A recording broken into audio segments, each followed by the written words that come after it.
Noël est un jeune garçon qui rêve de devenir le plus puissant des Seekers, des aventuriers qui parcourent le monde en quête de gloire et de fortune. Mais un soir, un portail reliant leur monde au royaume démoniaque, appelé Abyss, se forme sur sa ville. Plus l'abysse est profonde, plus les monstres qui en émergent sont puissants.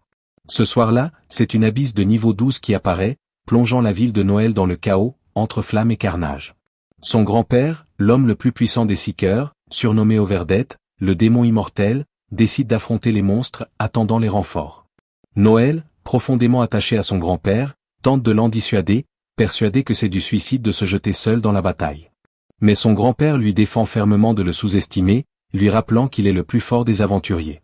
À contre-cœur, Noël accepte de rester à l'abri et de laisser son grand-père partir au combat.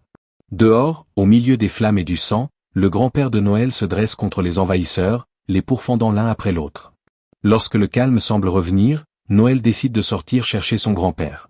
Hélas, il le retrouve parmi les cadavres de ses victimes. Son grand-père lui explique que telle est la réalité d'être un Seeker, et lui demande s'il veut toujours poursuivre ce rêve. Déterminé à réaliser son ambition, Noël répond qu'il deviendra un Seeker. Son grand-père lui fait alors promettre de devenir invincible, juste avant de rendre son dernier souffle. Des années plus tard, Noël rejoint Blue Beyond, un groupe de Seekers.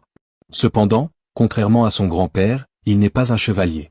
Il possède la classe de soutien la plus faible, celle des Talkers, qui peuvent commander et renforcer les compétences de leurs alliés par la parole, augmentant ainsi les performances du groupe.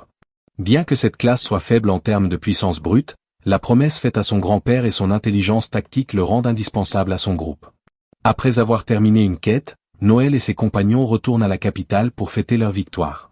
Pendant que Walter, le guerrier, Tanya, la soigneuse, et Lloyd, l'épéiste et chef du groupe, discutent de leurs exploits, Noël, plus pensif, estime qu'un éclaireur leur serait bénéfique dans les abysses.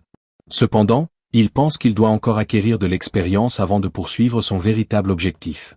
Lorsque ses compagnons remarquent son air préoccupé et lui demandent ce qui ne va pas, Noël affirme que tout va bien. Plus tard, après avoir reçu leur paiement, Tanya s'étonne du faible montant. Lloyd, chargé de la trésorerie, lui explique que les impôts et les taxes des clans ont réduit leur somme, mais il la rassure en disant qu'ils trouveront bientôt une quête plus rémunératrice. Noël intervient alors, soulignant que les quêtes très lucratives sont rares.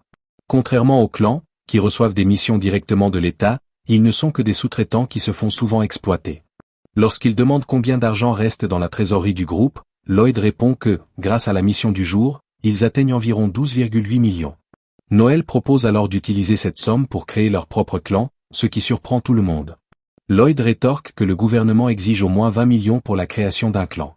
Noël réplique qu'il le sait, et qu'il est prêt à ajouter les 7,2 millions manquants de ses propres fonds.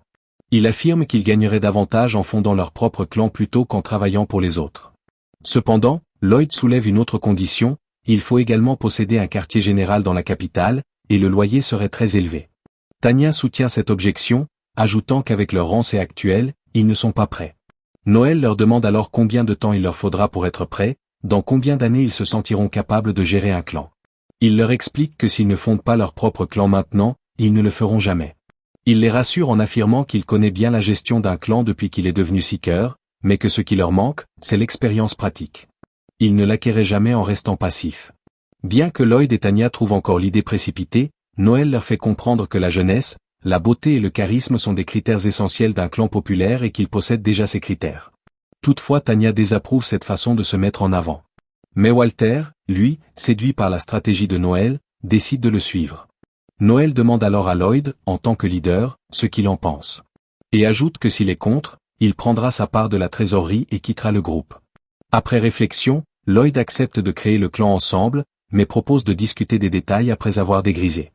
Noël, ravi, se réjouit de leur accord avant que chacun ne retourne dans ses quartiers. Le lendemain matin, Walter se précipite dans la chambre de Noël, essoufflé, et lui demande de l'écouter sans paniquer. Puis il lui annonce, effaré, que Lloyd et Tanya les ont trahis.